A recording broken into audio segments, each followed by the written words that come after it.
Hi everyone, Inclusive Model Designs here. This is part 1 of the Tamiya 1/35th scale M4A1 76W build.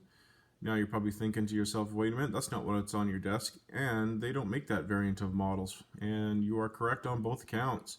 So what we're going to be doing is we're going to be taking the M1 Super Sherman and backdating it as well as converting it. So I'm going to be showing you in this video and videos to come how to make yourself a M4A1 76. So first thing you're going to need obviously is the M1 Super Sherman model as well as some conversion kits. Now obviously there are many different types of Shermans out there and different variants obviously. So the sky's the limit on what you can do. So for this one, I'm just going to show you what kits I bought that you can do and some of the conversions that is needed. So anyway, let's just get started. So obviously that's the model kit that you're going to need, and this being part 1, I'm just going to show you some of the things that I've done thus far. So in the beginning stages, obviously it's just putting some of the little parts on as well as just the planning out, obviously, right? So when dealing with the M4A1 76, you could stick with you're dealing with the T23 turret for the most part. So you could stick with like the turret they gave you with this model kit right here. So you could stick with the with this hatch right here, or you can convert it to this hatch right here. So obviously, because I want to do my own thing, I wanted this hatch right here. So that's what I did. So basically, I made the hole for the hatch. So it just takes a little bit of measuring and some cutting, and then I placed the hatch right there. Now, obviously, there's going to be some, obviously you're going to want to take out the mount for the 50 cal, right? So I took that out and then filled that in. There's going to be some cutting of little things off the turret, placement of parts like that right there. And then this is just some photo etch that I had, spare. This doesn't come with the kit or anything. So you're going to have to do some filling right there. As you can see, it's some putty filling and some sanding because that obviously it doesn't belong there. So it's going to take a little bit of research, finding out what goes where and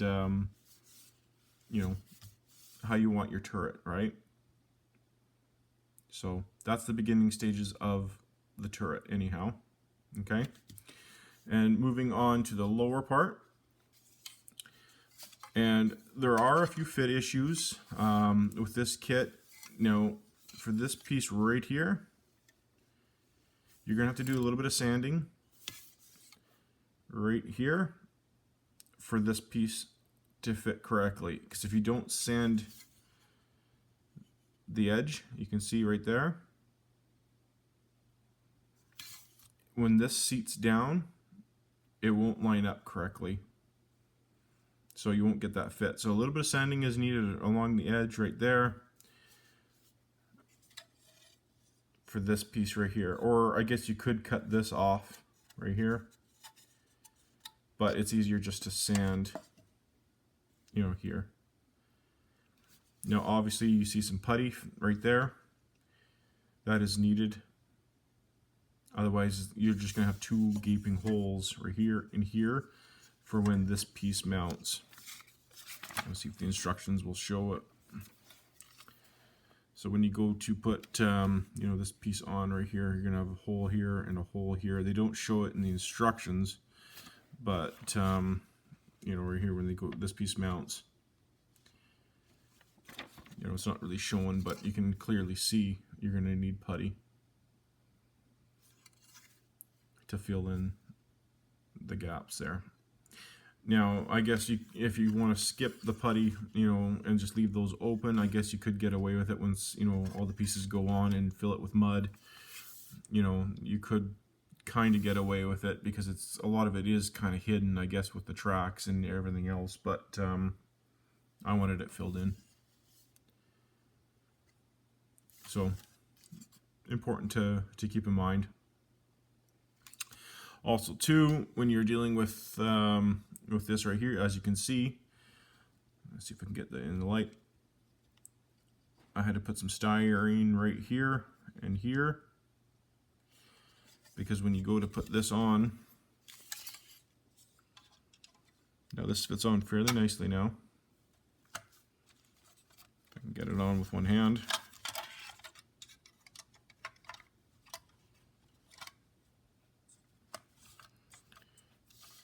Let's see here. It's hard to do with one hand here, and I'm trying to do a video.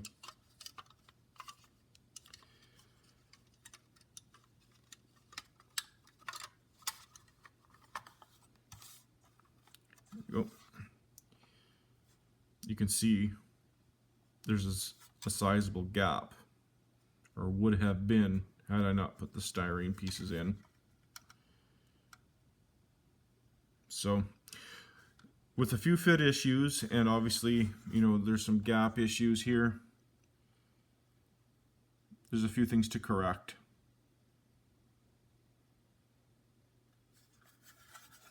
But it's easily correctable. And once that's done, and you know, you get everything glued in, you can move on. And then right here, it calls for a horn.